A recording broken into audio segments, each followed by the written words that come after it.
Rumah itu adalah napas Rania. Setiap tarikan udaranya di pagi hari adalah aroma melati yang basah oleh embun, merambat dari taman yang ia rawat dengan tangannya sendiri.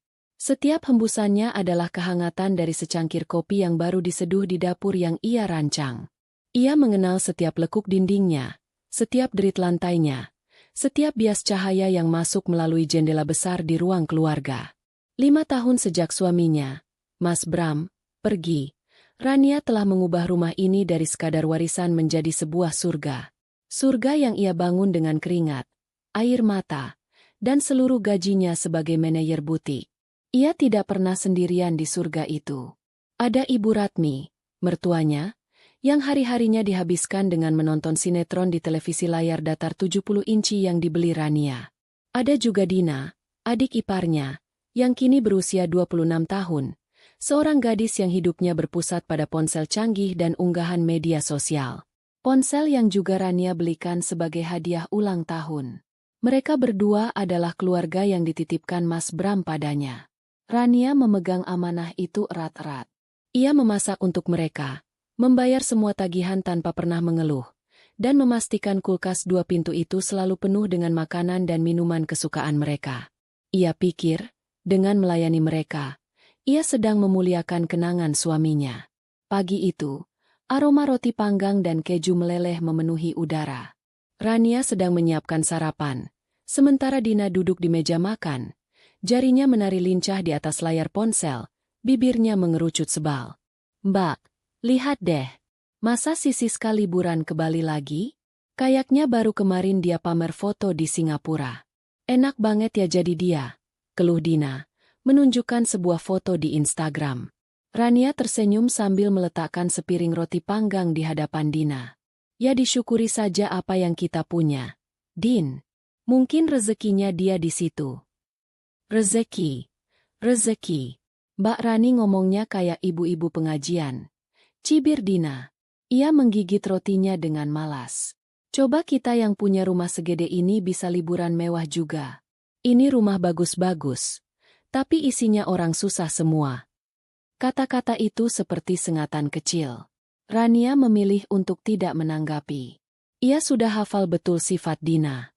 Di balik wajahnya yang cantik, ada hati yang dipenuhi rasa iri. Dina tidak pernah benar-benar bekerja.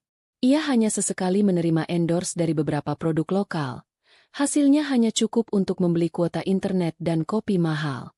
Ia melihat semua fasilitas yang disediakan Rania bukan sebagai kebaikan, melainkan sebagai sesuatu yang memang sudah seharusnya ia dapatkan. Ibu Ratmi keluar dari kamarnya, berjalan pelan menuju meja makan. "Sarapan apa, Ran?" tanyanya tanpa menoleh pada Rania. "Roti panggang, Bu. Mau Rani buatkan teh hangat?" "Tidak usah. Air putih saja," jawabnya singkat.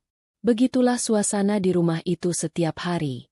Rania adalah pusat dari semua aktivitas, penyedia segala kebutuhan, namun keberadaannya seolah transparan. Ia adalah mesin yang membuat surga itu tetap berjalan, mesin yang tidak pernah butuh ucapan terima kasih. Ia menatap sekelilingnya. Dapur dengan kitchen set minimalis berwarna putih yang ia cicil selama 2 tahun. Ruang makan dengan set meja kayu yang kokoh. Ruang keluarga dengan sofa empuk yang sering menjadi saksi bisu keluh kesah Dina tentang hidupnya yang membosankan. Semua ini adalah miliknya, tapi ia tidak pernah merasa memilikinya. Ia hanya merasa sebagai penjaga. Segalanya berubah ketika Dina mengumumkan akan menikah. Ia membawa seorang pria bernama Bayu, yang tampak sopan namun matanya selalu awas mengamati setiap detail kemewahan di rumah itu. Rania menyambut kabar itu dengan sukacita. Ia berharap pernikahan akan membuat Dina lebih dewasa. Ia bahkan sudah mulai menyisihkan sebagian gajinya untuk membantu biaya pernikahan. Sebuah niat yang tidak pernah ia utarakan. Namun, di mata Dina dan ibunya, pernikahan itu bukanlah awal dari kedewasaan. Itu adalah sebuah kesempatan. Kesempatan untuk menyingkirkan duri dalam daging yang selama ini diam-diam mereka rasakan. Malam itu, seminggu setelah pengumuman, mereka memanggil Rania untuk bicara serius. Rania duduk di sofa tunggal yang paling ia sukai, sementara Dina dan Ibu Ratmi duduk berhadapan dengannya, membentuk formasi seperti hakim dan jaksa. Bayu tidak ada di sana, tapi Rania bisa merasakan kehadirannya dalam setiap kata yang akan mereka ucapkan. Rani. Ibu Ratmi memulai dengan nada yang dipaksakan terdengar lembut. Seperti yang kamu tahu, Dina akan memulai hidup baru. Sebagai seorang ibu, saya tentu ingin memberikan yang terbaik untuk putri saya satu-satunya. Rania mengangguk. Firasatnya mulai tidak nyaman. Tentu, Bu. Rani juga ikut bahagia. Apa yang bisa Rani bantu? Dina tertawa kecil. Tawa yang terdengar mengejek. Bantuan terbaik yang bisa Mbak Rani berikan adalah dengan tidak menghalangi kebahagiaan aku. Dahi Rania berkerut. Menghalangi? Apa maksudmu, Din? Begini loh, Mbak, kata Dina, mencondongkan tubuhnya ke depan, sorot matanya tajam. Aku dan Mas Bayu butuh tempat tinggal setelah menikah. Dan rumah ini adalah hak aku. Aku anak kandung satu-satunya dari bapak dan ibu. Mas Bram sudah meninggal, jadi secara hukum, warisan ini jatuh sepenuhnya ke aku dan ibu. Setiap kata terasa seperti hantaman palu di dada Rania. Ia menatap Ibu Ratmi, mencari sanggahan, tapi yang ia dapatkan hanyalah anggukan setuju dari mertuanya. Tapi, ini rumah Mas Bram juga. Saya istrinya. Ucap Rania lirih. Suaranya nyaris hilang. Istri? Mas Bram sudah tidak ada. Mbak, ikatan Mbak dengan keluarga ini sudah putus. Sahut Dina kejam. Selama ini kami sudah cukup baik membiarkan Mbak tinggal di sini, menikmati rumah peninggalan orang tua kami. Sekarang, kami mau pakai rumah kami sendiri. Masa aku dan calon suamiku yang harus cari kontrakan? Sementara Mbak Rania, orang luar, enak-enakan di sini. Orang luar. Kata itu berdengung di telinga Rania. Jadi selama ini, di rumah yang ia bangun dengan jerih payahnya, ia dianggap sebagai orang luar. Parasit yang menumpang hidup. Semua barang di rumah ini, saya yang beli. Din. Dari sofa yang kamu duduki, sampai AC di kamar kamu. Rania mencoba membela diri. Suaranya bergetar menahan tangis. Oh, jadi sekarang hitung-hitungan. Dina tersenyum sinis. Anggap saja itu biaya sewa. Mbak, sewa karena sudah tinggal gratis selama 5 tahun di rumah kami. Kalau dihitung-hitung, mungkin masih kurang. Jadi, kami mohon pengertiannya. Kami beri Mbak waktu sampai akhir pekan ini untuk berkemas dan mencari tempat tinggal baru. Akhir pekan. Mereka memberinya waktu beberapa hari untuk angkat kaki dari kehidupannya sendiri. Rania tidak sanggup lagi berkata-kata. Rasa sakit yang luar biasa mencekiknya. Ia bangkit, berjalan melewati mereka tanpa sepatah kata pun, dan mengunci diri di kamarnya. Ia bisa mendengar tawa lirih Dina dari balik pintu. Malam itu, hujan turun dengan sangat deras, seolah ikut merasakan kepedihan hatinya. Rania tidak berkemas. Ia hanya duduk termangu di lantai, bersandar pada ranjangnya. Ia tidak tahu harus mulai dari mana, tidak tahu harus pergi kemana. Ia merasa dunianya runtuh. Sekitar tengah malam, ketukan keras di pintu kamarnya membuatnya terlonjak. Bukan ketukan, tapi gedoran. Mbak Rani, buka pintunya. Suara Dina terdengar kasar dan tidak sabar. Rania membuka pintu dengan ragu. Dina dan Ibu Ratmi berdiri di sana. Wajah mereka dingin tanpa ekspresi. Kami sudah bicara dengan Mas Bayu, kata Dina, dan kami memutuskan, lebih cepat lebih baik. Kami tidak mau Mbak membuat drama atau mengulur-ulur waktu. Mbak pergi sekarang juga. Sekarang? Din, di luar hujan badai. Rania memohon, tidak percaya dengan apa yang ia dengar. Justru bagus. Sahut Dina dengan senyum kejam. Biar semua kesialan Mbak Hanyu terbawa air hujan. Cepat. Jangan banyak alasan. Sebelum Rania sempat bereaksi, Dina menerobos masuk ke kamarnya. Ia membuka lemari, menarik keluar beberapa helai pakaian Rania secara acak dan melemparkannya ke dalam sebuah koper kecil. Ibu Ratmi hanya berdiri di ambang pintu, mengawasi dengan tatapan dingin, seolah memastikan eksekusi berjalan lancar. Ini tasku, Din. Jangan. Rania mencoba merebut tas tangannya, tapi Dina lebih cepat. Ia membuka tas itu, mengeluarkan dompet Rania, mengambil semua uang tunai di dalamnya, lalu melemparkan dompet kosong itu ke lantai. Ini buat ganti rugi uang listrik bulan ini, katanya enteng. Air mata Rania akhirnya tumpah. Ia tidak melawan lagi. Tenaganya habis. Ia hanya bisa pasrah saat Dina menarik lengannya dengan kasar, menyeretnya keluar dari kamar. Ia diseret melewati semua hasil kerja kerasnya. Melewati dapur yang berkilauan, melewati ruang keluarga yang hangat, menuju pintu depan. Pergi, dan jangan pernah kembali lagi ke rumah ini. Teriak Dina sambil mendorong Rania dengan sekuat tenaga. Tubuh Rania terhempas ke teras yang licin dan basah. Ia jatuh tersungkur. Pintu dibanting tepat di depan wajahnya. Diikuti suara kunci yang diputar berkali-kali. Selesai. Semuanya selesai. Rania terbaring di lantai yang dingin, membiarkan air hujan yang deras mengguyur seluruh tubuhnya. Ia menatap nanar pada pintu yang tertutup rapat itu. Pintu menuju surganya, yang kini telah menjadi neraka. Di dalam sana, ada dua iblis berwujud manusia yang sedang tertawa. Dan di luar sini, ada dirinya, seorang malaikat yang sayapnya telah dipatahkan. Hanya dengan pakaian basah di badan, sebuah koper yang nyaris kosong, dan hati yang hancur berkeping-keping. Malam itu, di tengah amukan badai, Rania merasakan sesuatu yang hangat mati di dalam dirinya, digantikan oleh sesuatu yang lain. Sesuatu yang beku, keras, dan menakutkan. Hujan tidak menunjukkan tanda-tanda akan reda. Setiap tetesnya terasa seperti cambukan kecil di kulit Rania yang sudah mati rasa karena dingin. Ia masih terbaring di teras, membiarkan air menggenang di sekelilingnya. Pikirannya kosong, telinganya berdengung. Ia mencoba memahami apa yang baru saja terjadi, tapi otaknya menolak untuk bekerja sama. Rasanya seperti sedang menonton film tentang kehidupan orang lain. Seorang wanita malang yang diusir dari rumahnya di tengah badai. Tapi rasa sakit yang menyayat di dadanya, dan dingin yang menusuk tulangnya, menegaskan bahwa ini adalah kenyataan pahit miliknya. Ia perlahan mencoba untuk duduk. Gaun rumah yang ia kenakan basah kuyup dan melekat di tubuhnya, membuatnya menggigil hebat.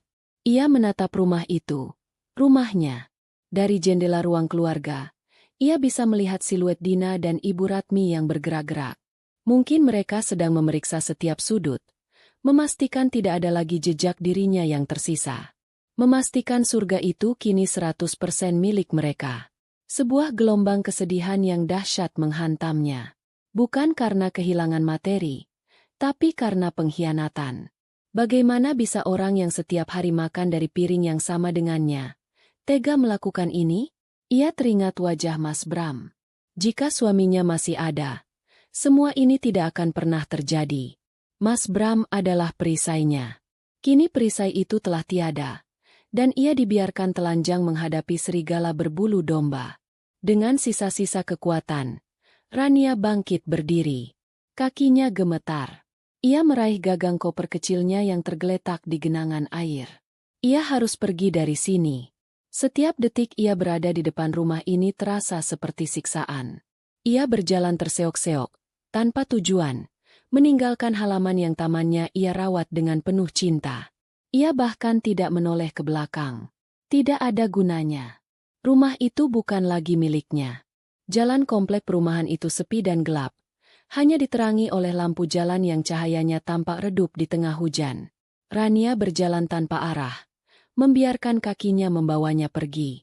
Ia tidak punya siapa-siapa di kota ini. Orang tuanya sudah lama meninggal. Dan ia anak tunggal.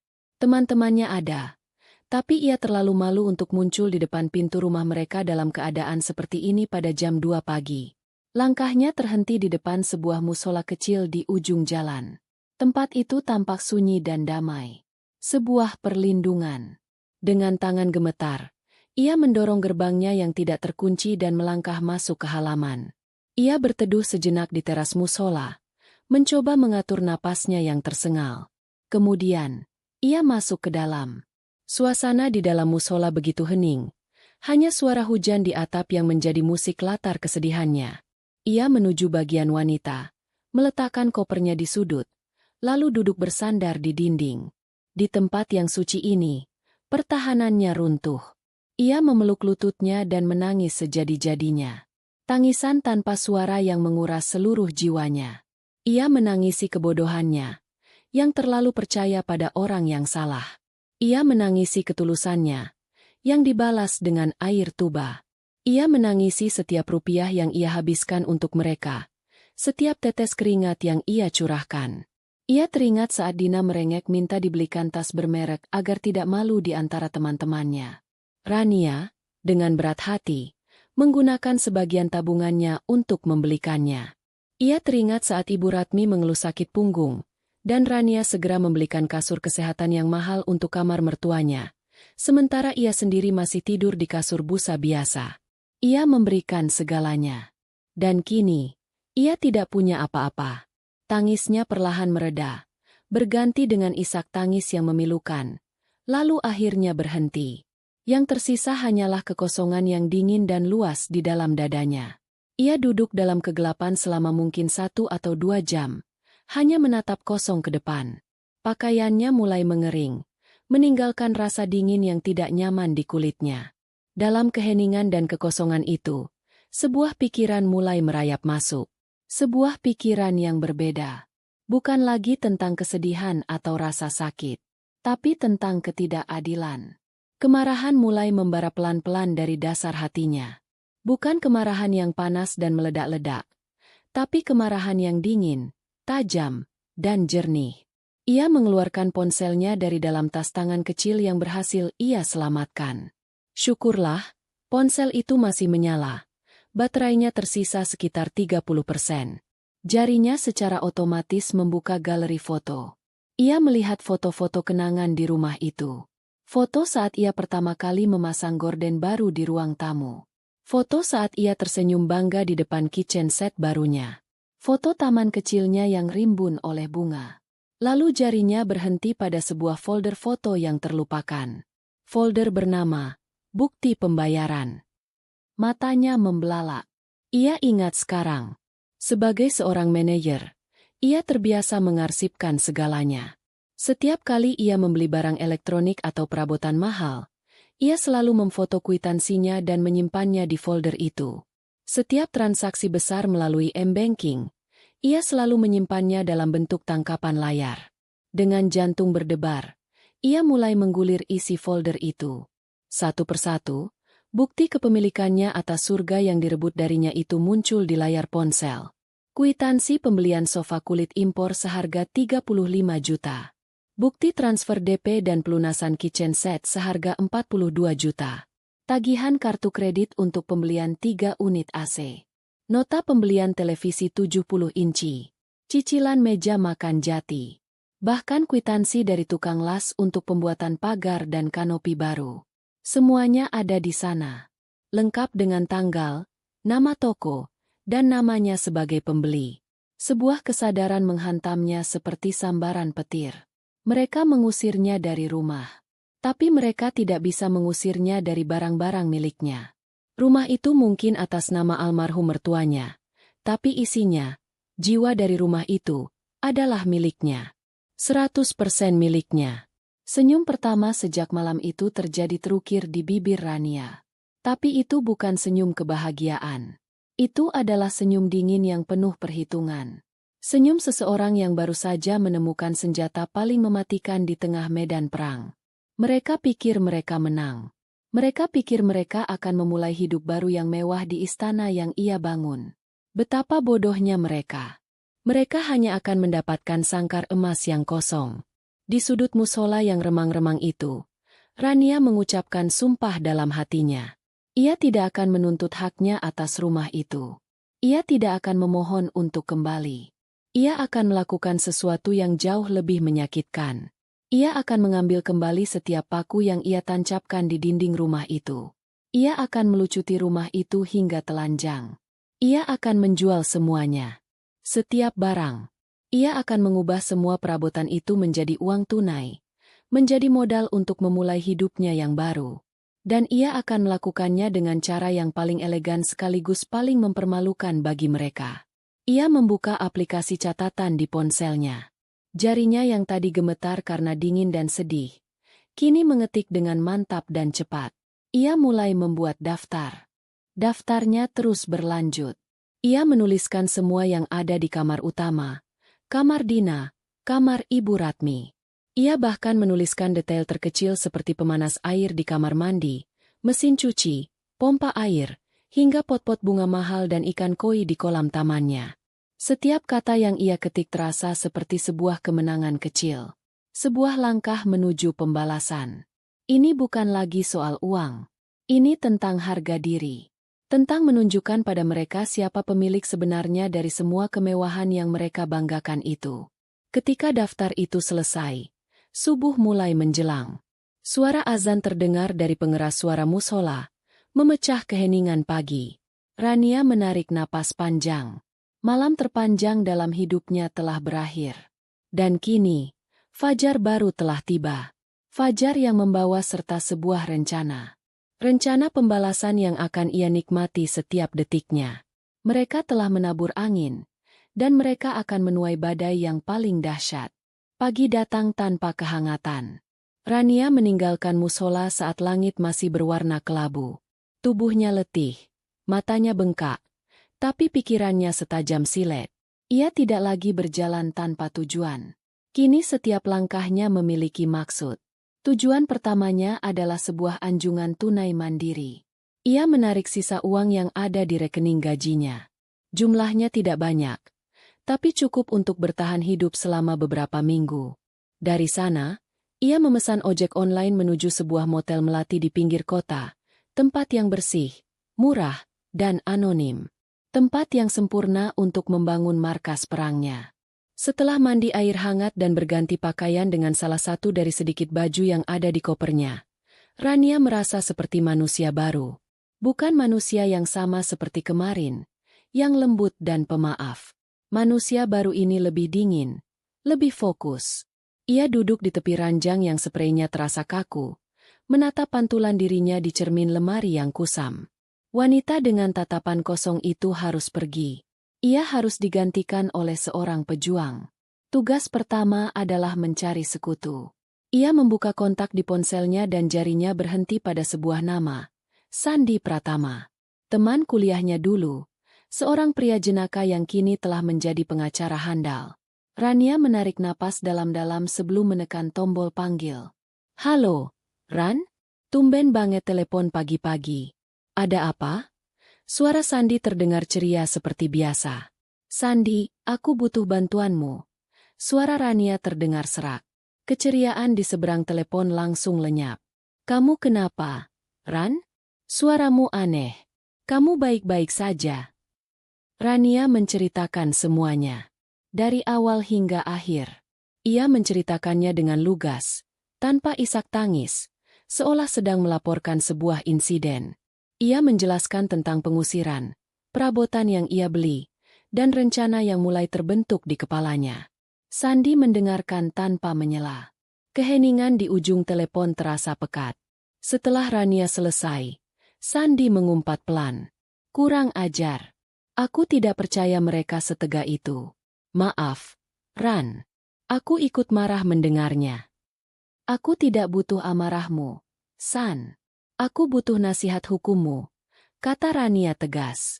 Apakah rencanaku ini bisa dilakukan? Apakah aku bisa mengambil kembali semua barangku dan menjualnya? Tunggu sebentar, kata Sandi. Terdengar suara ketikan di keyboard. Kuncinya 1. Ran. Kamu punya bukti kepemilikan barang-barang itu? Aku punya hampir semuanya, jawab Rania. Kwitansi, bukti transfer, tagihan kartu kredit. Sebagian besar dalam bentuk digital. Bagus. Itu lebih dari cukup. Suara Sandi terdengar lebih lega. Secara hukum, barang-barang itu adalah aset bergerak milikmu. Status kepemilikan rumah tidak berpengaruh terhadap kepemilikan isinya. Selama kamu bisa membuktikan kamulah yang membelinya. Mereka tidak punya hak sedikit pun untuk menahan barang-barang itu. Jadi aku bisa langsung datang dan mengambilnya. Bisa. Tapi aku sarankan caranya lebih elegan untuk menghindari tuduhan masuk tanpa izin atau pencurian. Jelas Sandi. Cara terbaik adalah dengan mengirimkan surat pemberitahuan resmi lebih dulu, menyatakan niatmu untuk mengambil aset pribadimu. Tapi, kalau kamu mau memberikan efek kejut, ada cara lain. Cara apa? Tanya Rania, tidak sabar.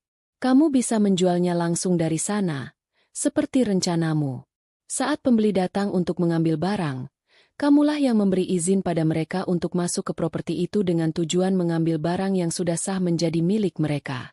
Jika iparmu atau mertuamu menghalangi, mereka bisa kena pasal perbuatan tidak menyenangkan atau bahkan penggelapan, karena mereka menahan hak milik orang lain. Untuk amannya, setiap pembeli yang datang, kamu bekali dengan salinan digital bukti kepemilikan barang yang mereka beli. Jadi posisi mereka kuat. Dan akan lebih baik lagi kalau kamu punya saksi saat transaksi besar. Dada Rania terasa lapang. Rencananya bukan hanya sebuah fantasi balas dendam, tapi juga bisa dipertanggungjawabkan secara hukum. Satu hal lagi, Ran, tambah Sandi.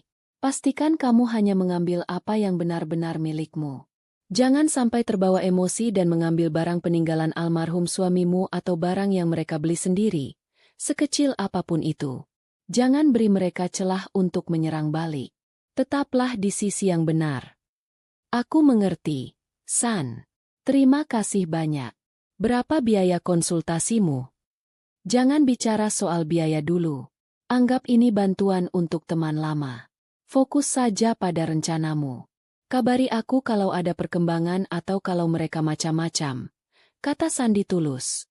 Setelah telepon ditutup, Rania merasa bebannya sedikit terangkat. Ia tidak sendirian. Ia punya dasar hukum yang kuat. Kini saatnya menyusun strategi perang. Ia membeli sebuah laptop bekas dan printer dari toko komputer terdekat. Kembali di kamar motelnya, ia mengubah tempat tidur menjadi meja kerja. Laptop terhubung ke internet melalui hotspot ponselnya. Ia siap. Selama berjam-jam berikutnya, kamar motel yang sempit itu menjadi pusat komando. Rania bekerja dengan ketelitian seorang jenderal. Pertama, ia membuat sebuah spreadsheet utama.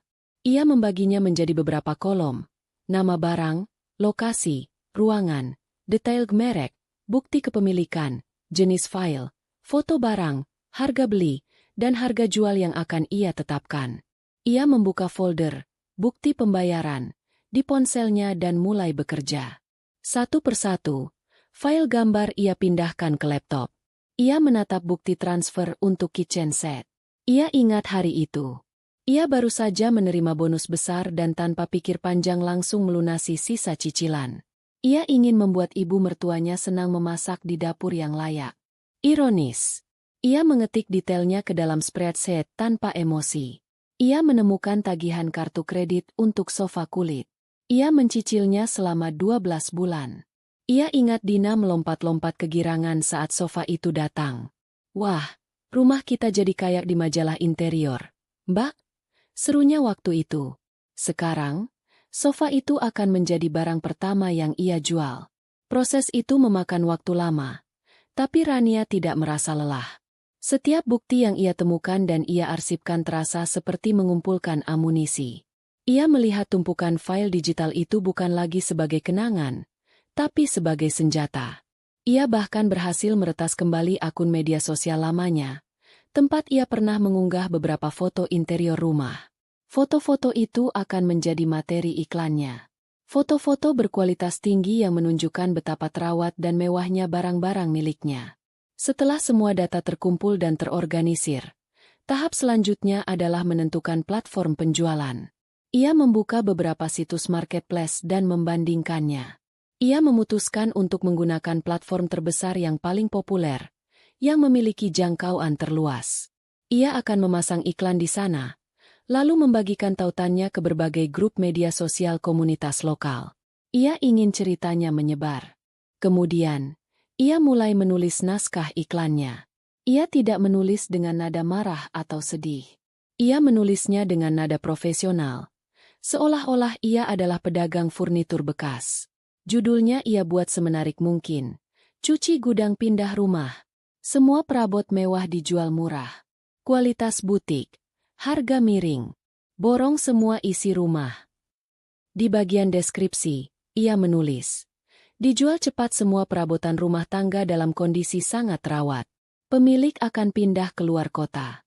Barang diambil sendiri di lokasi, self-pick up. Lokasi di Perumahan Cendana Indah No. 12. Untuk jadwal pengambilan, harap hubungi nomor tertera. Siapa cepat, dia dapat. Harga masih bisa nego tipis. Ia sengaja mencantumkan alamatnya dengan jelas. Ia ingin semua orang tahu di mana etalase miliknya berada. Ia tidak ingin bersembunyi. Ia ingin mereka, Dina dan Ibu Ratmi, yang merasakan malu. Ia melampirkan foto-foto terbaik. Foto ruang tamu yang tampak megah dengan sofa kulit dan gorden yang menjuntai anggun. Foto dapur yang bersih dan modern. Foto ruang tidur utama yang nyaman seperti kamar hotel. Ia bahkan menemukan sebuah foto candid saat arisan, di mana Dina dan teman-temannya sedang berpose di depan televisi 70 inci miliknya. Dengan sedikit pemotongan, ia menjadikan televisi itu sebagai objek utama, sebuah tamparan digital yang tak terlihat. Akhirnya, semua persiapan selesai. Spreadsheet rapi, folder bukti lengkap, naskah dan foto iklan siap diunggah. Hari sudah sore. Rania belum makan sejak sarapan roti di pagi hari, tapi ia tidak merasa lapar. Perutnya dipenuhi oleh adrenalin dan antisipasi. Ia menatap layar laptopnya. Kursornya berkedip-kedip di atas tombol, pasang iklan. Ini adalah titik di mana tidak ada lagi jalan untuk kembali. Begitu ia menekan tombol ini, perang dimulai. Ia teringat wajah Dina yang tersenyum sinis saat mengusirnya. Ia teringat tatapan dingin Ibu Ratmi. Ia teringat rasa sakit dan penghinaan di tengah hujan badai. Jarinya tidak lagi ragu. Dengan satu tekanan pasti, ia mengklik tombol itu. Iklannya kini tayang. Terbuka untuk dilihat seluruh dunia. Ia menyandarkan punggungnya di kepala ranjang, menarik napas panjang, dan menunggu. Ia tahu, ia tidak akan menunggu lama. Badai yang sesungguhnya akan segera dimulai. Ponsel Rania yang tergeletak di samping laptopnya tetap hening selama 10 menit pertama. Dalam keheningan itu, sebersit keraguan sempat melintas di benaknya. Bagaimana jika tidak ada yang tertarik? Bagaimana jika rencananya gagal? Namun, keraguan itu segera sirna saat layar ponselnya menyala, menampilkan notifikasi pertama. Sebuah pesan masuk dari aplikasi marketplace. Mbak, minat sama kulkasnya. Kondisi gimana? Net berapa? Rania tersenyum tipis. Umpannya dimakan. Dengan jari-jari yang tenang, ia membalas pesan itu, menjelaskan kondisi barang dan memberikan harga yang sedikit lebih rendah dari yang ia pasang. Beberapa detik kemudian, pesan lain masuk. Lalu satu lagi. Dan satu lagi. Dalam waktu kurang dari 1 jam, ponselnya bergetar tanpa henti. Notifikasi pesan dan panggilan masuk silih berganti.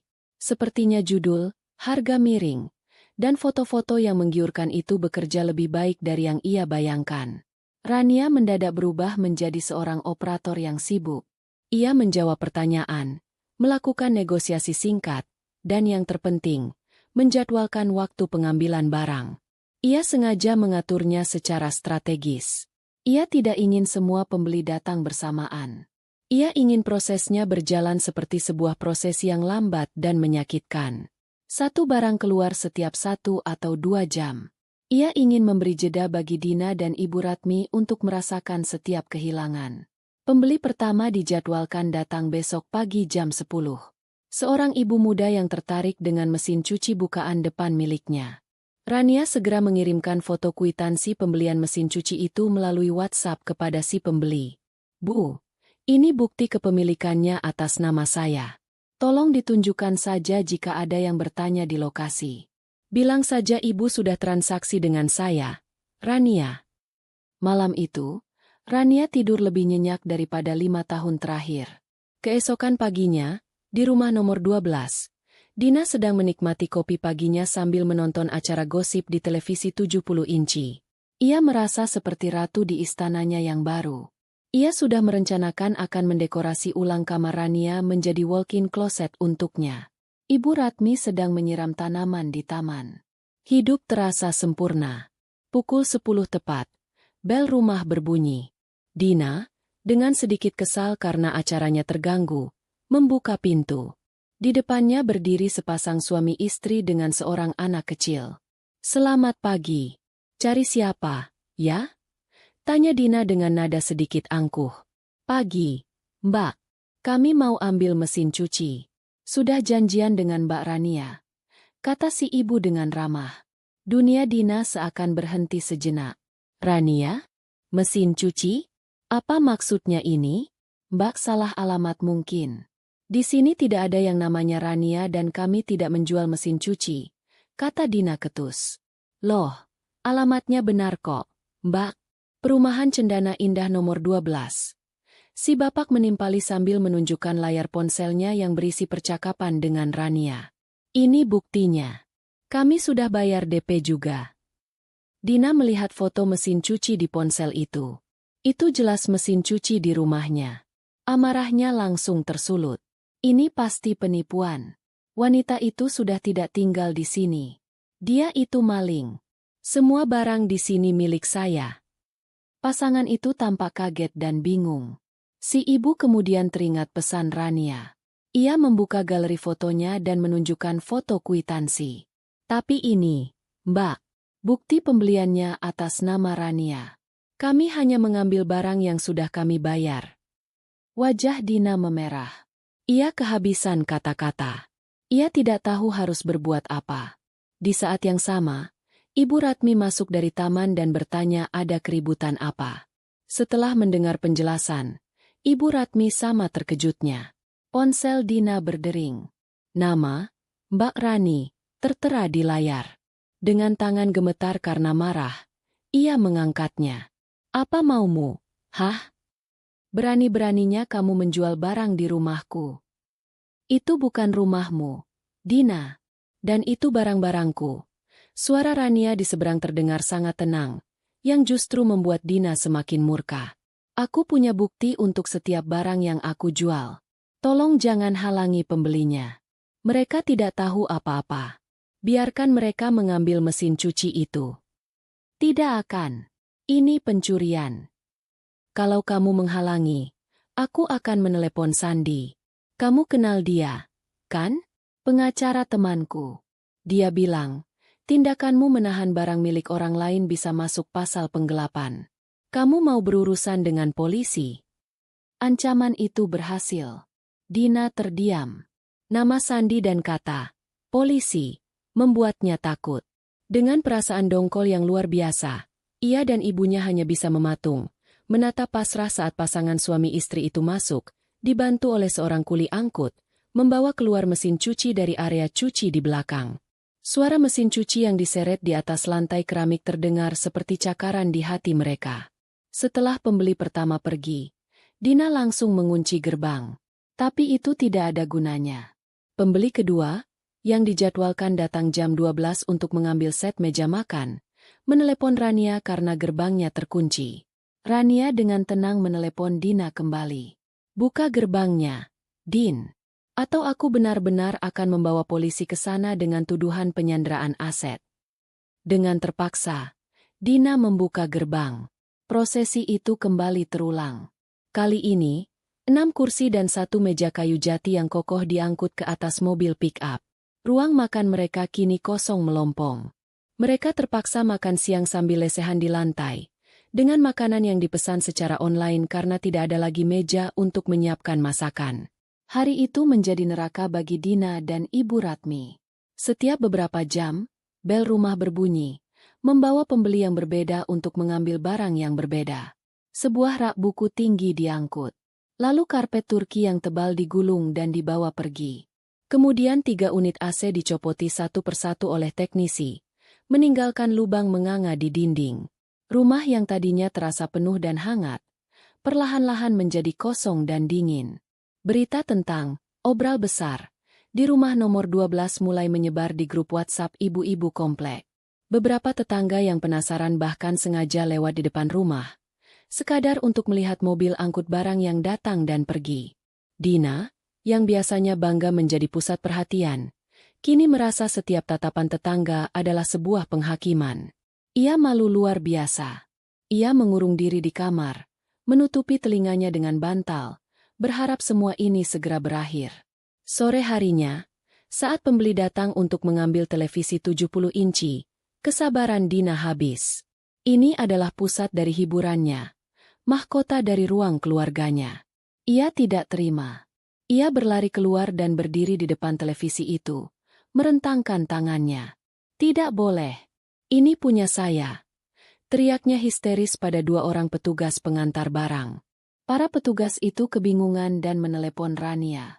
Beberapa menit kemudian, sebuah taksi online berhenti di depan rumah. Rania keluar dari taksi itu. Ia tampak berbeda. Ia mengenakan kemeja rapi dan celana bahan. Rambutnya diikat ekor kuda. Wajahnya tampak tenang, namun matanya memancarkan ketegasan yang dingin. Ini adalah pertama kalinya mereka bertatap muka sejak malam pengusiran itu. "Minggir, Dina," kata Rania dengan suara datar. "Tidak akan. Ini TV-ku." Rania tidak berdebat. Ia mengeluarkan sebuah map dari tasnya, mengambil selembar kertas, dan menunjukkannya di depan wajah Dina. Itu adalah lembar tagihan kartu kredit dengan namanya, dengan deskripsi yang jelas. Cicilan Desember 12, LED TV 70 inch. "Ini namaku, bukan namamu," kata Rania dingin. "Sekarang minggir, atau aku akan memanggil petugas keamanan komplek." Dina menatap kertas itu, lalu menatap wajah Rania yang tanpa emosi. Ia kalah. Ia benar-benar kalah. Dengan lunglai, ia menurunkan tangannya dan berjalan gontai ke kamarnya, membanting pintu. Ibu Ratmi hanya bisa menangis di pojok ruangan. Rania mengawasi proses pencopotan televisi itu hingga selesai. Sebelum pergi, ia menatap sekeliling ruang keluarga yang kini terasa sangat luas dan kosong. Etalase patah hatinya telah resmi dibuka untuk umum. Dan pertunjukan utamanya bahkan belum dimulai. Setelah Rania pergi, keheningan yang ditinggalkannya di ruang keluarga terasa lebih berat daripada kebisingan manapun. Dina tidak kembali ke kamarnya. Ia hanya berdiri mematung di tengah ruangan, menatap bekas gantungan televisi di dinding yang kini terlihat seperti luka menganga. Di sanalah mahkotanya dulu bertengger, pusat dari dunianya, sumber hiburan dan kebanggaannya. Kini yang tersisa hanyalah lubang-lubang bekas sekrup.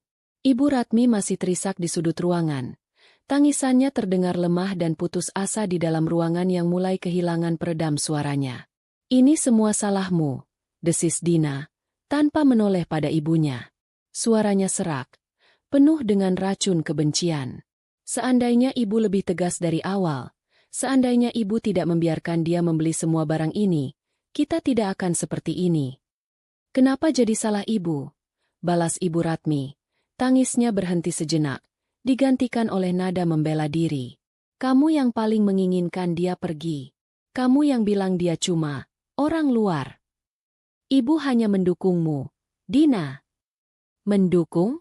Ibu hanya diam saja saat dia membuktikan semuanya. "Ibu hanya bisa menangis," teriak Dina. Akhirnya berbalik menghadap ibunya. Matanya merah dan liar. "Seharusnya kita bakar saja semua surat-suratnya. Seharusnya kita ganti semua kunci rumah ini dari dulu.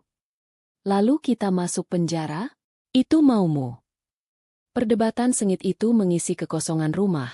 Gema suara mereka memantul di dinding-dinding yang telanjang. Mereka saling menyalahkan, saling melempar tanggung jawab, tidak menyadari bahwa mereka berdua adalah arsitek dari kehancuran mereka sendiri. Malam itu, mereka tidak bisa tidur. Tidak ada lagi televisi untuk mengalihkan pikiran. Mereka hanya duduk di lantai yang dingin, dalam kegelapan, mendengarkan suara-suara asing di rumah yang terasa semakin besar dan menyeramkan. Keesokan harinya, prosesi itu berlanjut. Rania sepertinya telah mengatur jadwal dengan presisi militer. Pukul 9 pagi, sebuah mobil pick-up datang untuk mengangkut sofa kulit yang empuk itu. 3 orang pria dengan mudah mengangkatnya, membawanya keluar dari pintu depan, meninggalkan sebuah area kosong yang sangat luas di ruang keluarga. Tempat di mana Dina biasa berbaring malah sambil bermain ponsel, tempat di mana Ibu Ratmi biasa tertidur saat menonton sinetron, kini menjadi hamparan keramik yang dingin. Setelah sofa, Giliran lemari pajangan kaca di ruang makan yang diangkut. Lalu gorden-gorden tebal dan mewah di setiap jendela dilepas, digulung, dan dibawa pergi. Kini, cahaya matahari masuk dengan liar, menyorot setiap debu yang beterbangan dan setiap sudut ruangan yang kosong. Rumah itu kehilangan privasinya. Para tetangga yang lewat bisa dengan leluasa melihat langsung ke dalam, menyaksikan panggung sandiwara yang telah kehilangan semua propertinya. Dina merasa telanjang. Ia menarik selimut tipis menutupi tubuhnya, bersembunyi di kamar seolah itu bisa melindunginya dari tatapan menghakimi seluruh dunia. Pukul 1 siang adalah jadwal untuk kamar Dina. Saat bel berbunyi dan Dina mendengar suara laki-laki meminta izin untuk mengambil ranjang dan lemari di kamarnya, ia mencapai batas kesabarannya. Ia melompat dari lantai, berlari keluar kamar dan berdiri di depan pintunya, merentangkan kedua tangannya seperti seekor induk singa yang melindungi sarangnya. "Pergi kalian semua.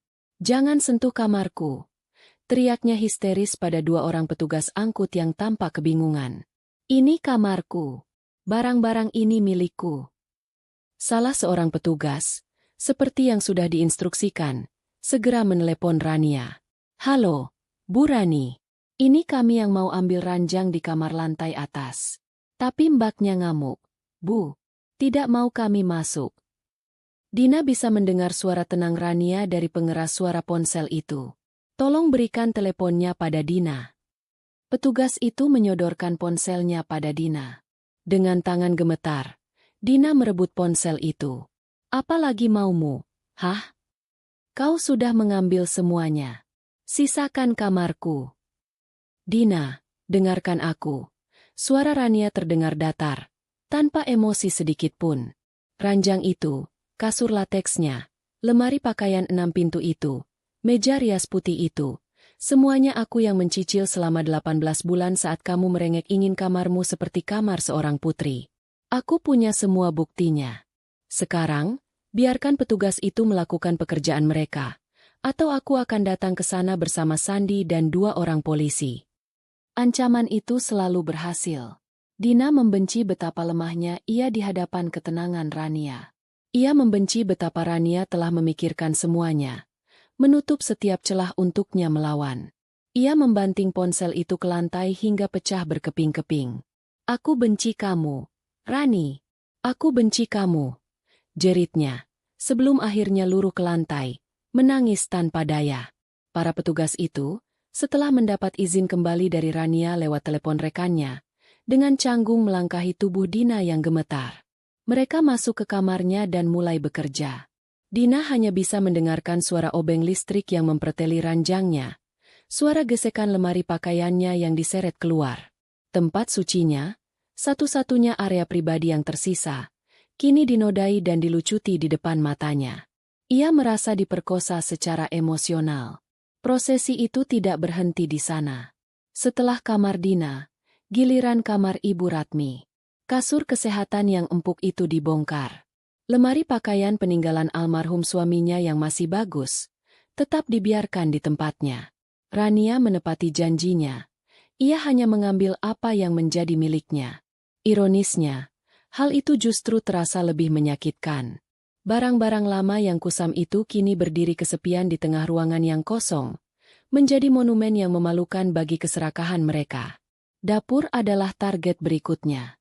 Microwave, penanak nasi, blender, bahkan rak piring stainless yang menempel di dinding pun dilepas. Mereka kini harus memasak air menggunakan panci tua di atas kompor gas portabel kecil yang entah kenapa tidak ikut dijual oleh Rania. Mungkin Rania sengaja menyisakannya. Sebuah bentuk kemurahan hati yang terasa seperti hinaan. Hari itu, rumah benar-benar terasa seperti neraka. Setiap bunyi bel adalah lonceng kematian bagi kenyamanan mereka. Setiap suara barang yang diseret adalah musik pengiring kehancuran mereka. Mereka berdua, ibu dan anak, hanya bisa duduk meringkuk di sudut ruangan yang berbeda, tidak lagi saling bicara, tenggelam dalam penyesalan dan kebencian masing-masing.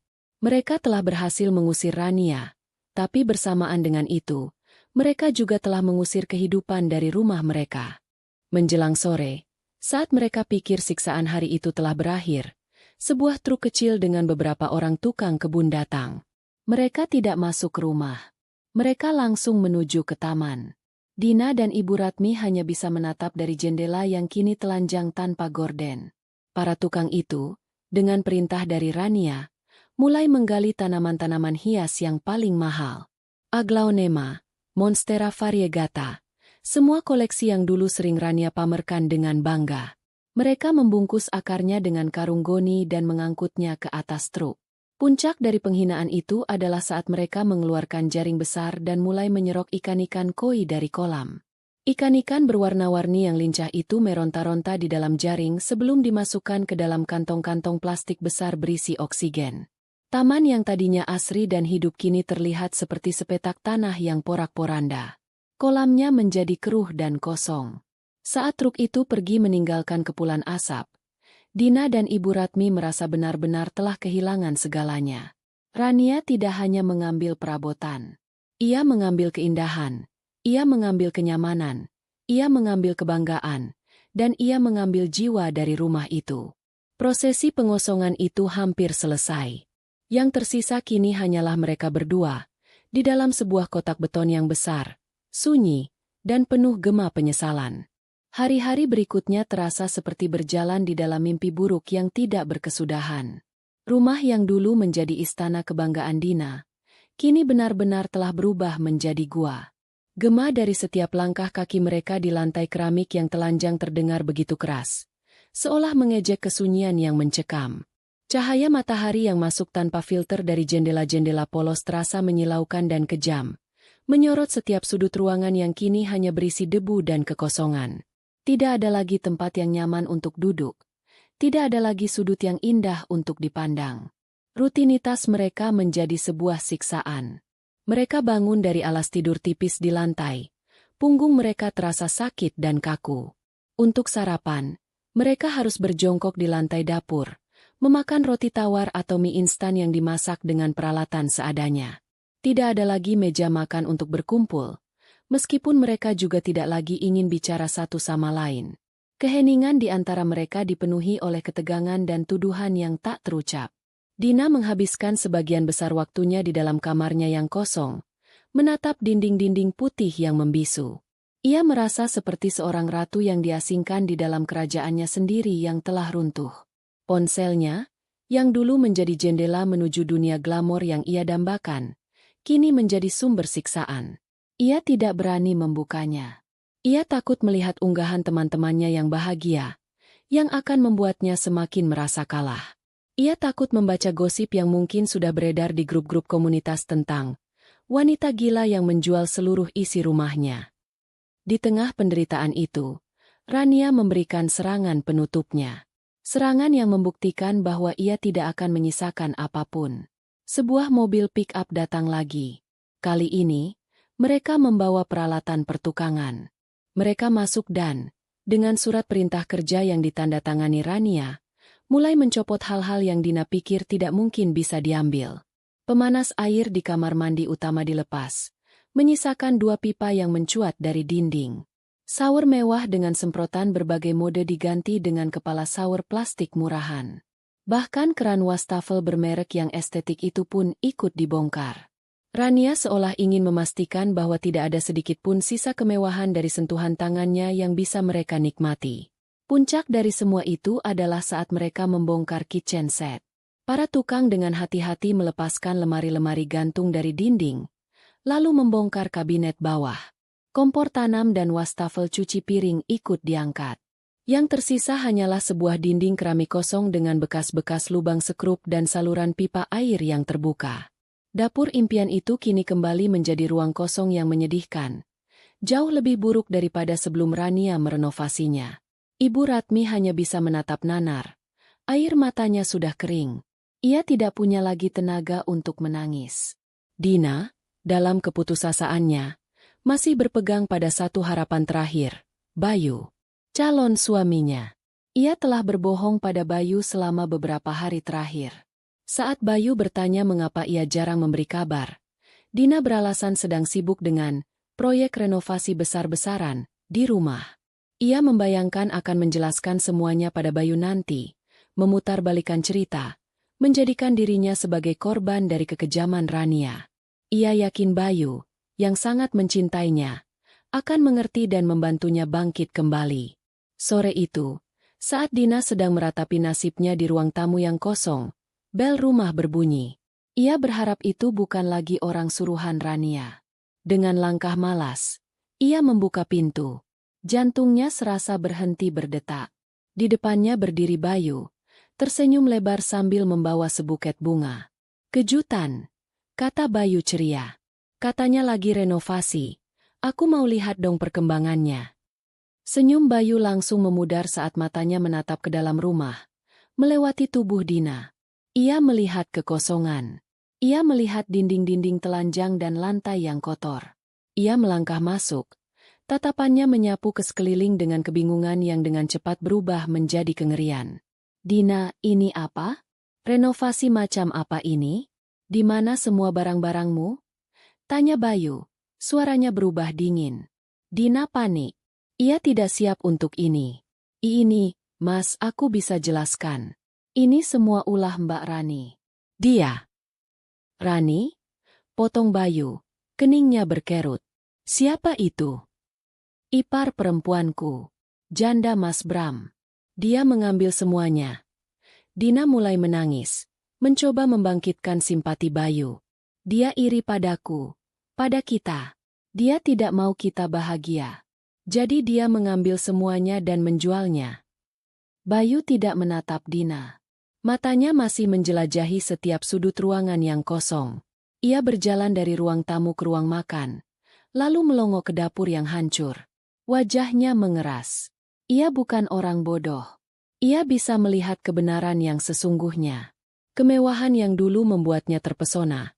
Kemapanan yang ia pikir akan menjadi miliknya. Semuanya lenyap. Yang tersisa hanyalah seorang gadis yang menangis dan sebuah rumah kosong yang lebih mirip gudang terlantar. Ia kembali menghampiri Dina. Tapi tatapannya tidak lagi mengandung cinta. Hanya ada kekecewaan dan rasa jijik yang dingin. Jadi, semua yang aku lihat waktu pertama kali ke sini, semua perabotan mewah itu bukan milikmu? Tanya Bayu dengan suara datar. Dina tergagap. Milik kami sekeluarga. Mas. Tapi dia mengambilnya. Jangan berbohong lagi, Dina, kata Bayu tajam. Aku datang ke sini karena tertarik padamu. Seorang wanita cantik yang mandiri dan mapan, yang tinggal di rumah yang indah. Itu yang aku kira. Ternyata, kamu hanya seorang penipu yang menumpang hidup pada kemewahan orang lain. Kata-kata itu menusuk jantung Dina. Mas Bayu, jangan bicara seperti itu. Aku mencintaimu. Cinta tidak bisa membayar tagihan. Dina, jawab Bayu sinis. Buket bunga yang tadi ia pegang, ia jatuhkan begitu saja ke lantai. Aku mencari seorang istri untuk membangun masa depan, bukan seorang anak manja yang menjadi beban. Hubungan kita selesai. Tanpa menunggu jawaban, Bayu berbalik dan berjalan keluar dari rumah itu, keluar dari kehidupan Dina. Ia bahkan tidak menoleh ke belakang. Dina terpaku di tempatnya. Suara pintu yang ditutup oleh Bayu terdengar lebih keras dari bantingan pintu manapun yang pernah ia dengar. Itu adalah suara masa depannya yang hancur. Harapannya, mimpinya, harga dirinya, semuanya ikut pergi bersama Bayu. Ia luruh ke lantai yang dingin dan kotor. Ia tidak berteriak. Ia tidak menangis. Ia hanya menatap kosong ke depan, ke pintu yang tertutup. Istananya telah menjadi gua. Dan di dalam gua yang gelap dan dingin itu, ia akhirnya menyadari bahwa ia sendirian. Benar-benar sendirian. Rania tidak hanya mengambil barang-barangnya, ia telah mengambil segalanya. Beberapa minggu berlalu. Waktu tidak menyembuhkan luka di rumah nomor 12. Sebaliknya, ia mengupasnya lapis demi lapis, membiarkannya membusuk di bawah tatapan matahari yang kejam. Kekosongan yang awalnya terasa mengejutkan kini telah menjadi sebuah kenyataan yang monoton dan menindas. Debu mulai berkumpul di sudut-sudut ruangan, membentuk gumpalan-gumpalan kelabu seperti awan duka. Sisa-sisa makanan yang tidak dibersihkan dengan benar meninggalkan bau asam yang samar di dapur. Rumah itu tidak lagi terasa seperti gua, tapi lebih seperti makam. Sebuah makam besar dan sunyi tempat dua jiwa dikubur hidup-hidup dalam penyesalan. Dina dan Ibu Ratmi nyaris tidak berbicara. Komunikasi mereka hanya sebatas gerutuan atau desisan tajam saat tidak sengaja bersenggolan di lorong yang sempit tanpa perabotan. Semua energi mereka telah habis terkuras oleh kesedihan dan kemarahan. Dina menghabiskan hari-harinya berbaring di atas tikar di kamarnya, menatap langit-langit, pikirannya berputar-putar dalam lingkaran setan. Bayu telah meninggalkannya, teman-temannya pasti menertawakannya, hidupnya telah berakhir. Ia telah mendapatkan rumah itu, tapi kehilangan seluruh dunianya. Ibu Ratmi, di sisi lain, lebih sering duduk di dekat jendela depan, menatap jalanan dengan pandangan kosong. Ia merindukan sinetronnya. Ia merindukan sofa empuknya. Ia merindukan masakan lezat Rania. Ia baru menyadari sekarang betapa nyamannya hidupnya dulu. Sebuah kenyamanan yang ia terima begitu saja. Sebuah kemewahan yang ia bantu hancurkan dengan tangannya sendiri demi menuruti keserakahan putrinya. Kenyataan finansial mulai menggigit dengan kejam. Tanpa pemasukan tetap dari Rania yang selama ini menanggung segalanya, mereka seperti kapal yang kehilangan mesin di tengah lautan. Surat pertama datang dari perusahaan listrik. Sebuah amplop putih yang tampak biasa saja, namun isinya adalah sebuah vonis. Tagihannya membengkak, jauh lebih besar dari biasanya. Mungkin karena mereka sering membiarkan lampu menyala di banyak ruangan sekaligus, sebuah kebiasaan lama yang sulit dihilangkan, yang kini terasa ironis karena lampu-lampu itu hanya menerangi kekosongan. "Dina, ini tagihan listrik," kata Ibu Ratmi, meletakkan surat itu di lantai di depan Dina. Dina meliriknya sekilas. "Terus harus dibayar. Sebentar lagi tanggal jatuh tempo," kata ibunya. "Ibu hanya punya sedikit uang pensiun, tidak cukup untuk semua ini." "Aku tidak punya uang," jawab Dina ketus, membalikkan badannya membelakangi ibunya. "Bagaimana bisa tidak punya uang? Bukankah kamu sering pamer di media sosial? Makan di kafe mahal, beli baju baru." Suara Ibu Ratmi mulai meninggi. "Itu semua sudah habis," bentak Dina. "Dan jangan ungkit-ungkit itu lagi." Beberapa hari kemudian, datang surat tagihan air, lalu internet, dan iuran keamanan serta kebersihan komplek. Tumpukan amplop itu tergeletak di lantai seperti tumpukan batu nisan kecil, penanda kematian gaya hidup mereka. Mereka mulai hidup dalam kegelapan di malam hari untuk menghemat listrik. Mereka menampung air hujan untuk kebutuhan mandi. Mereka menjadi orang asing di lingkungan mereka sendiri. Di tengah kesulitan itu, teror yang sesungguhnya baru dimulai.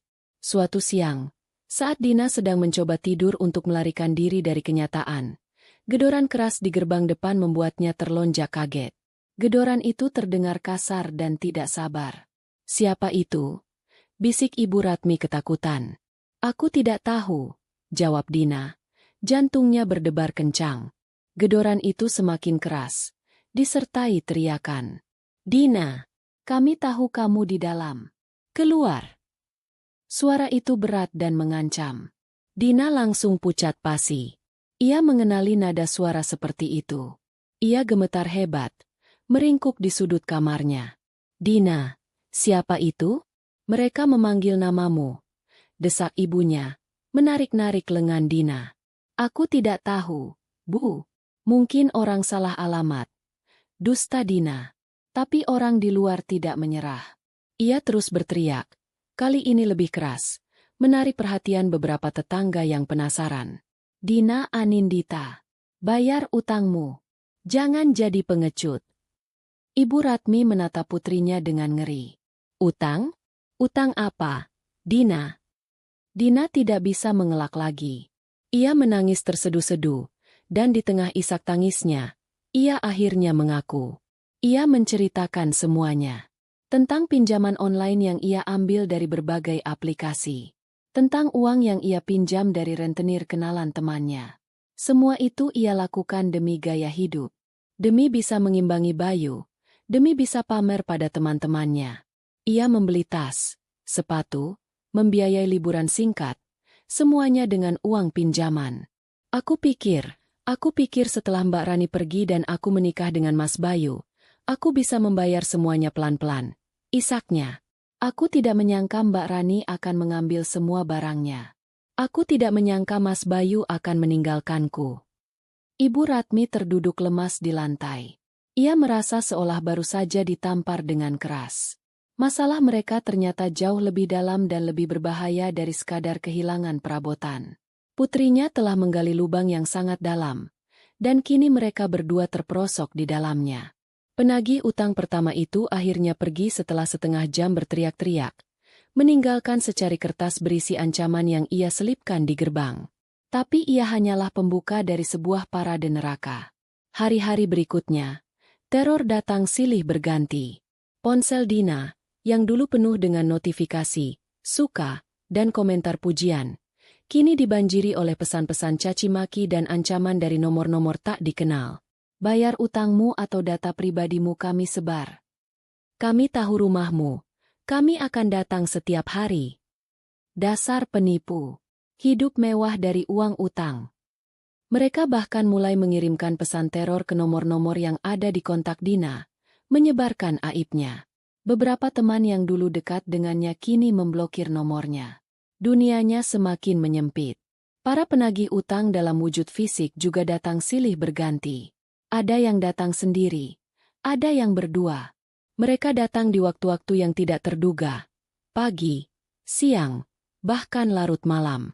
Mereka menggedor-gedor gerbang, melempari rumah dengan kerikil, dan meneriakkan utang-utang Dina agar didengar oleh seluruh lingkungan.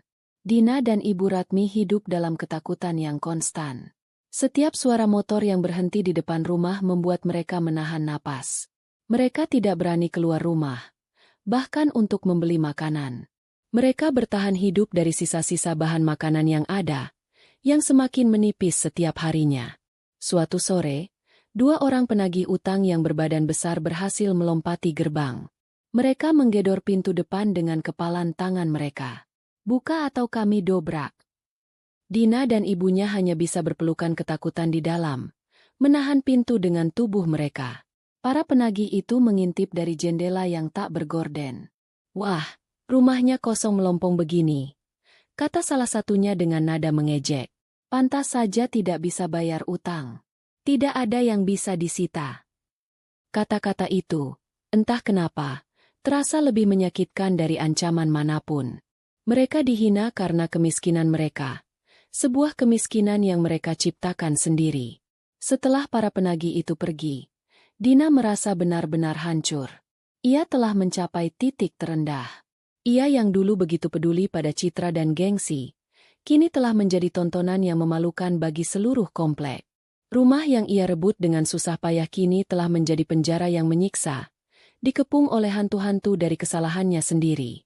Seminggu kemudian, sebuah surat datang. Bukan surat tagihan biasa. Amplopnya berwarna coklat, dikirim melalui kurir, dan ditujukan langsung kepada Dina Anindita.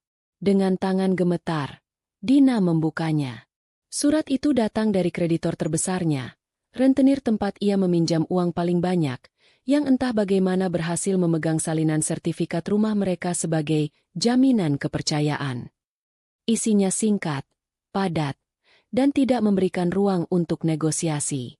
Ia diberi waktu 1 minggu untuk melunasi seluruh sisa utangnya beserta bunganya yang sudah membengkak tidak masuk akal. Apabila pembayaran tidak dilakukan sampai dengan tanggal yang ditentukan, begitu bunyi kalimat terakhir di surat itu, maka kami akan melakukan tindakan pengosongan paksa terhadap properti yang Anda tempati. Jerat itu kini telah mengencang di leher mereka. Waktu mereka hampir habis. Tidak ada lagi tempat untuk lari. Tidak ada lagi celah untuk bersembunyi. 1 minggu yang diberikan oleh surat itu terasa seperti 7 abad dan 7 detik sekaligus. Setiap hari terasa lambat dan penuh siksaan. Namun secara keseluruhan waktu berlalu begitu cepat menuju hari penghakiman. Dina dan Ibu Ratmi hidup dalam kabut kepanikan. Mereka mencoba segalanya. Dina menghubungi sisa-sisa teman yang belum memblokirnya, memohon pinjaman dengan janji akan segera ia kembalikan. Tapi kabar tentang kejatuhannya sudah menyebar luas. Tidak ada satupun yang mau membantunya. Ibu Ratmi bahkan mencoba menghubungi beberapa kerabat jauh, menelan harga dirinya, menceritakan masalah yang mereka hadapi. Jawabannya sama. Beberapa memberikan nasihat, beberapa mengungkapkan simpati palsu, tapi tidak ada yang menawarkan bantuan nyata. Mereka kini seperti penderita penyakit menular yang dijauhi semua orang. Hari terakhir tiba. Pagi itu, udara terasa sangat berat dan menyesakan.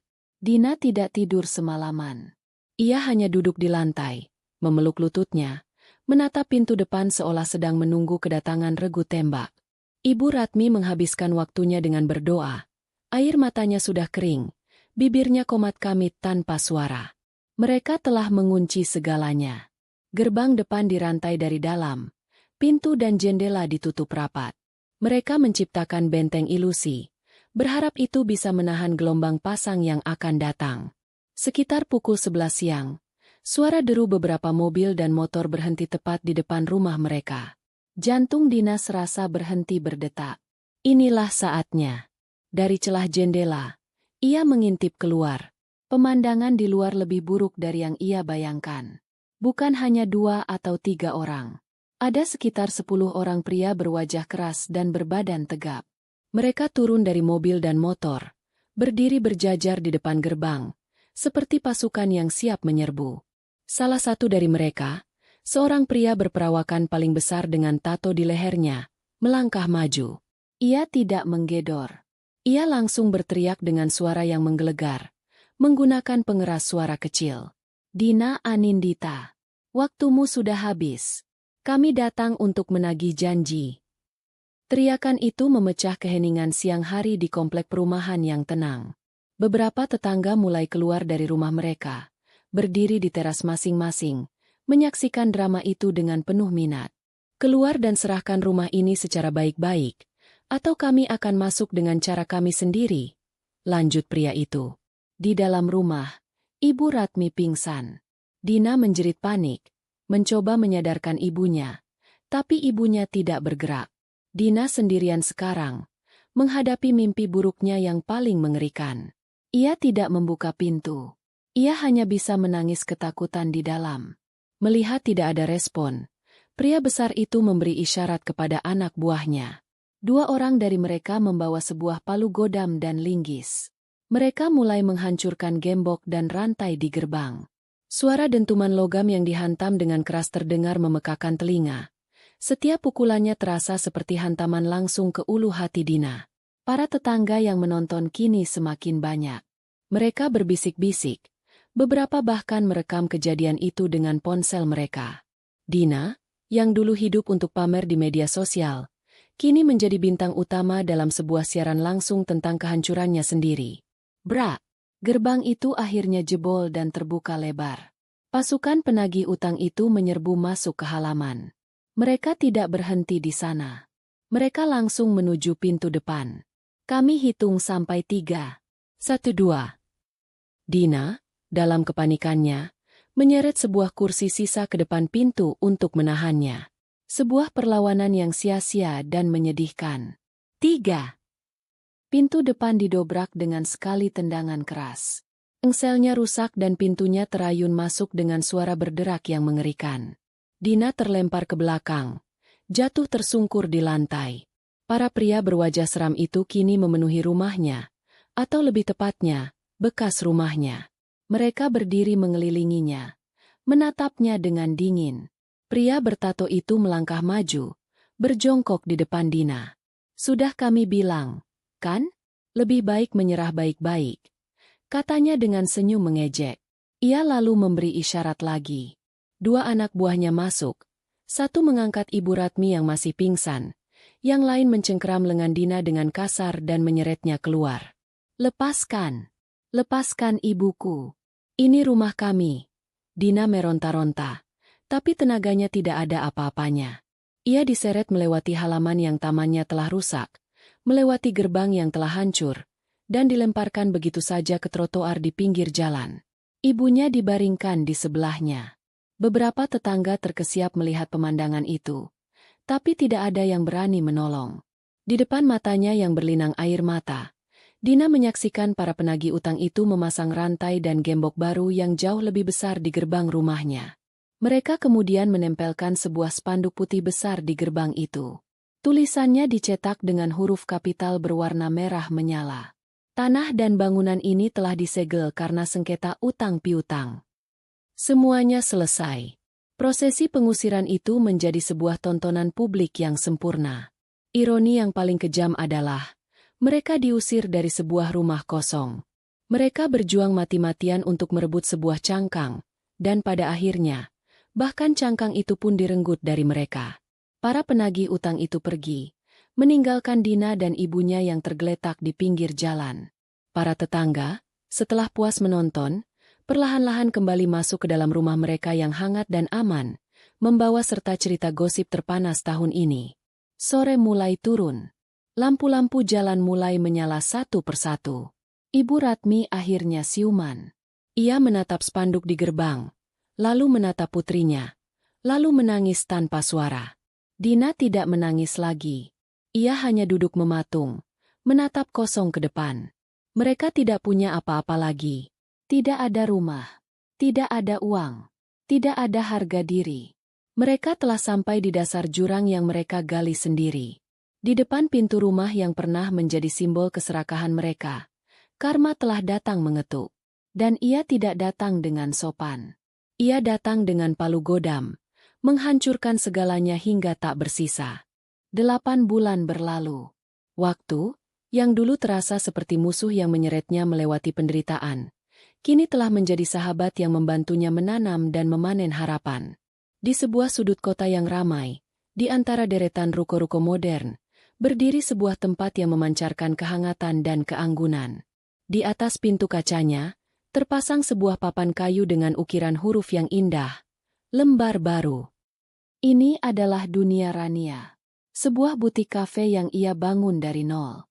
Setengah dari ruangan itu adalah butik yang memajang koleksi pakaian pilihan, cerminan dari seleranya yang tajam dan pengalamannya selama bertahun-tahun di industri fashion.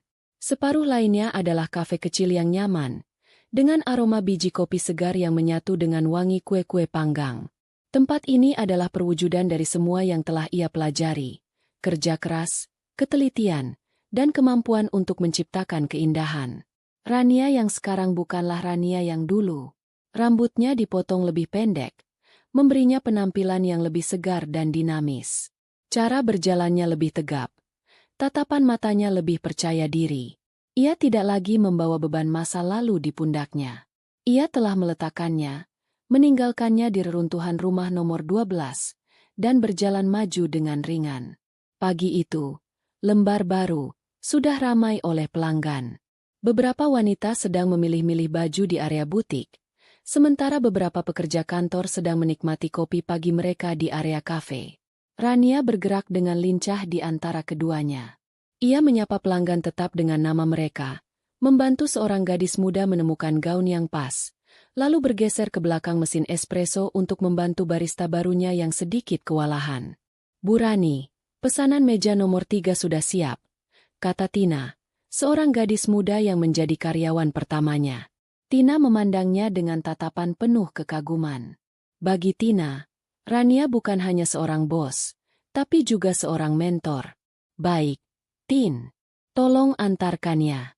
Setelah itu cek stok kain katun Jepang kita. Sepertinya sudah menipis," kata Rania sambil tersenyum. Senyumnya kini berbeda. Senyumnya tulus, mencapai matanya, tidak lagi dibayangi oleh kesedihan atau kewajiban. Ia membangun tempat ini bukan untuk orang lain, tapi untuk dirinya sendiri. Dan kebahagiaan yang terpancar darinya menular kepada setiap orang yang masuk ke dalam tokonya. Uang hasil penjualan semua asetnya di rumah lama menjadi modal awal. Ia tidak menghamburkannya. Dengan perhitungan yang cermat, ia menyewa ruko, merenovasinya sedikit demi sedikit, dan membeli stok barang dengan sangat hati-hati.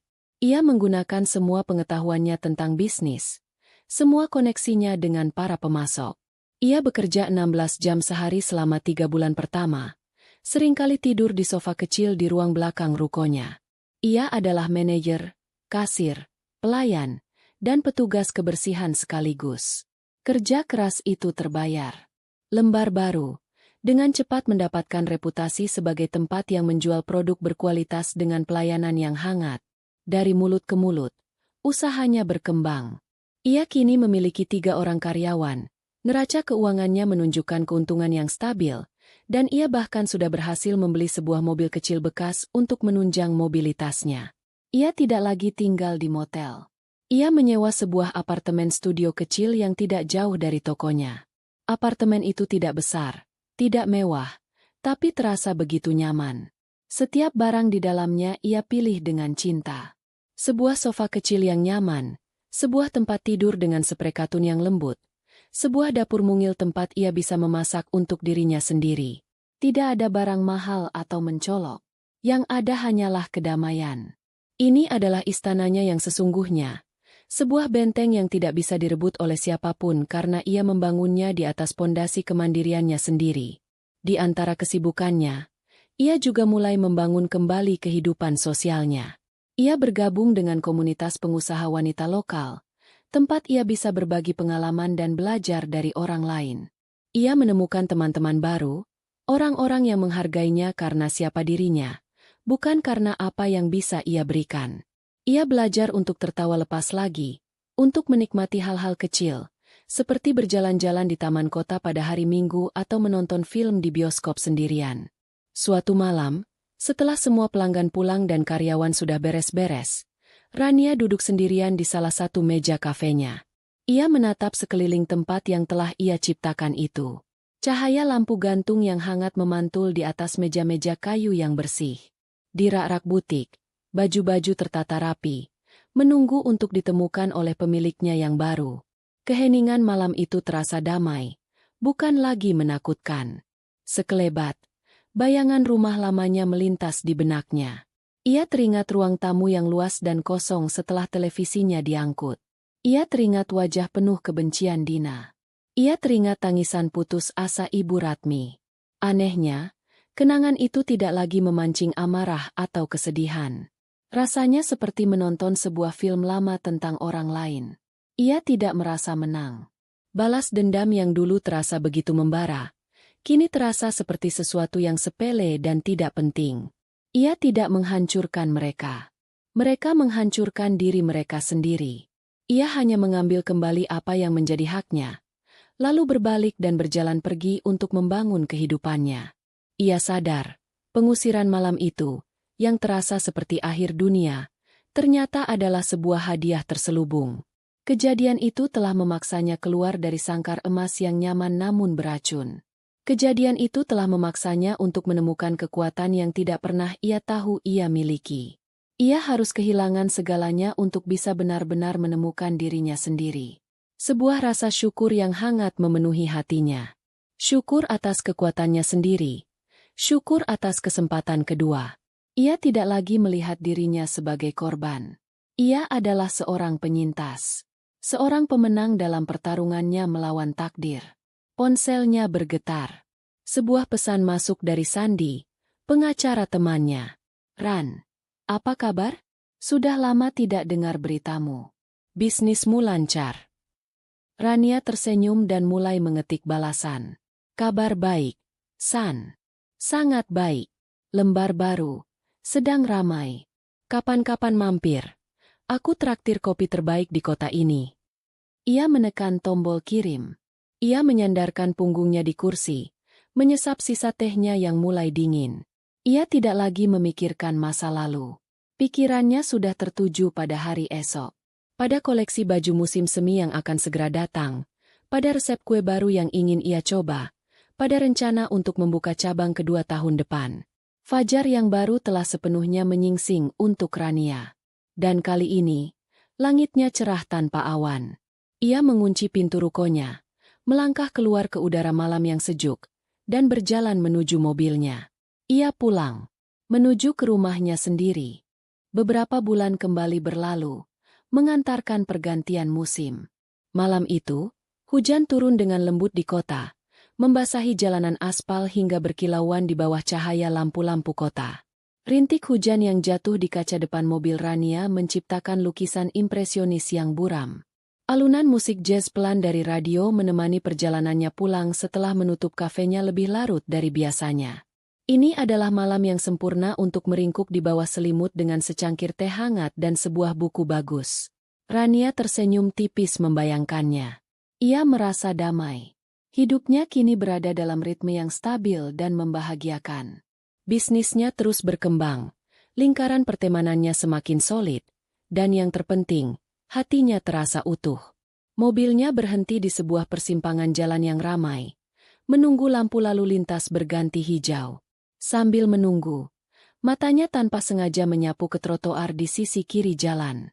Di bawah kanopi sebuah toko yang sudah tutup, beberapa orang gelandangan duduk bergerombol, mencoba melindungi diri dari gerimis yang semakin deras. Pemandangan yang biasa ia lihat, pemandangan yang selalu membuatnya merasa iba. Tapi malam ini, ada sesuatu yang menarik perhatiannya. Dua sosok wanita yang duduk sedikit terpisah dari yang lain. Mereka tampak sedang bertengkar, saling berebut sesuatu di dalam sebuah kantong plastik kresek. Yang satu lebih tua, rambutnya putih acak-acakan. Yang satu lagi lebih muda, meskipun wajahnya tampak kuyu dan jauh lebih tua dari usia seharusnya. Jantung Rania berdetak sedikit lebih cepat. Ada sesuatu yang terasa familiar dari postur tubuh mereka, dari cara mereka bergerak. Sebuah kilat menyambar di kejauhan, menerangi persimpangan itu dengan cahaya kebiruan sesaat. Dan dalam sepersekian detik yang membutakan itu, Rania melihat wajah mereka dengan jelas. Waktunya seakan berhenti. Napasnya tercekat di tenggorokan. Itu mereka, Ibu Ratmi dan Dina. Penampilan mereka adalah sebuah pemandangan yang mengerikan. Pakaian yang mereka kenakan kumal, kotor, dan basah di beberapa bagian. Rambut Dina, yang dulu selalu tertata rapi dan diwarnai, kini gimbal dan kusam. Wajahnya yang dulu cantik kini tirus, dengan lingkaran hitam pekat di bawah matanya. Ibu Ratmi tampak begitu rapuh. Tubuhnya kurus kering, tatapannya kosong. Mereka sedang memperebutkan sebungkus nasi sisa. Pertengkaran mereka sengit namun tanpa suara. Hanya saling tarik dan dorong dengan sisa-sisa tenaga yang mereka miliki. Itu adalah pemandangan kehancuran total. Sebuah tragedi yang memilukan. Reaksi pertama Rania adalah keterkejutan yang dingin. Ia tidak bisa memproses apa yang dilihatnya. Kemudian, berbagai emosi mulai bergejolak di dalam dirinya. Tapi anehnya, tidak ada rasa kemenangan di sana. Tidak ada sedikit pun rasa puas melihat orang-orang yang telah menghancurkannya kini berada di titik terendah. Keinginan untuk balas dendam telah lama menguap dari dalam dirinya, meninggalkan ruang hampa. Ia tidak merasa senang. Ia juga tidak merasa marah. Yang ia rasakan adalah kehampaan. Seolah ia sedang melihat dua orang asing yang bernasib malang. Ada sedikit rasa iba yang muncul, sisa-sisa dari Rania yang lama, yang selalu merasa kasihan pada orang lain. Tapi rasa iba itu dengan cepat ditelan oleh sebuah kesadaran yang dingin dan jernih. Ini adalah jalan yang mereka pilih sendiri. Nasib ini adalah buah yang mereka petik dari pohon keserakahan yang mereka tanam. Sejenak, ia berpikir, haruskah aku melakukan sesuatu? Haruskah aku turun, memberikan mereka uang, atau setidaknya membeli mereka makanan yang layak? Pikiran itu melintas, sebuah refleks dari kebaikan hatinya yang belum sepenuhnya mati. Tapi kemudian ia membayangkan konsekuensinya. Jika ia membantu mereka, itu akan menjadi sebuah celah. Sebuah pintu kecil yang akan ia buka kembali menuju masa lalunya yang kelam. Mereka akan tahu di mana menemukannya. Mereka akan datang ke kafenya, ke apartemennya, membawa serta semua racun dan drama yang pernah hampir menenggelamkannya. Ia telah berjuang terlalu keras untuk membangun dunianya yang baru, dunianya yang damai. Ia tidak akan membiarkan bayangan dari masa lalu menghancurkannya lagi. Di tengah pertarungan batinnya, pertengkaran di trotoar itu berhenti. Dina, yang berhasil merebut kantong plastik itu, tanpa sengaja mengangkat kepalanya. Matanya yang lelah menatap lurus ke depan, ke arah lampu lalu lintas. Dan tatapannya bertemu dengan tatapan Rania melalui kaca depan mobil yang basah. Dunia seakan kembali membeku. Rania bisa melihat ekspresi di wajah Dina berubah. Dari kelelahan, menjadi kebingungan, lalu pengenalan, lalu syok, dan akhirnya sebuah permohonan yang putus asa. Mata itu, mata yang dulu menatapnya dengan penuh kebencian dan penghinaan, kini menatapnya seolah ia adalah satu-satunya dewi penolong di dunia. Lampu lalu lintas di depan Rania berganti menjadi hijau. Mobil di belakangnya membunyikan klakson pelan. Ini adalah momen penentuan. Persimpangan jalan ini bukan lagi sekadar persimpangan lalu lintas. Ini adalah persimpangan takdir. Jalan ke depan adalah masa depannya yang cerah. Jalan untuk berhenti adalah jalan kembali ke masa lalunya yang menyakitkan. Rania tidak ragu. Ia menarik napas dalam-dalam, lalu melepaskannya perlahan. Ia tidak memalingkan muka. Ia tetap menatap Dina, membiarkan Dina melihat keputusannya dengan jelas. Kemudian, dengan gerakan yang tenang dan pasti, ia melepaskan pijakannya dari pedal rem dan dengan lembut menekan pedal gas. Mobilnya melaju perlahan, melewati persimpangan itu. Ia tidak melirik ke kaca spion. Ia tidak ingin tahu apa ekspresi Dina selanjutnya. Itu bukan lagi urusannya. Penyesalan mereka datang terlambat, dan pengampunan darinya tidak akan mengubah apapun. Ia terus melaju, meninggalkan bayangan-bayangan itu di belakang, di persimpangan jalan yang basah oleh hujan. Ia mengarahkan mobilnya menuju jalan pulang, menuju apartemennya yang kecil dan hangat, menuju kehidupannya yang baru. Saat ia tiba di tempat parkir apartemennya, hujan telah reda, menyisakan udara malam yang bersih dan segar. Ia mematikan mesin mobil dan duduk sejenak dalam keheningan. Ia tidak merasa bersalah. Ia tidak merasa lega. Ia hanya merasa bebas. Benar-benar bebas. Ia melangkah keluar dari mobil, menatap ke atas, ke jendela apartemennya di lantai 3 yang lampunya ia biarkan menyala. Cahaya kuning hangat itu tampak seperti bintang penunjuk arah. Ia tersenyum, senyum yang tulus dan damai. Ia ada di rumah.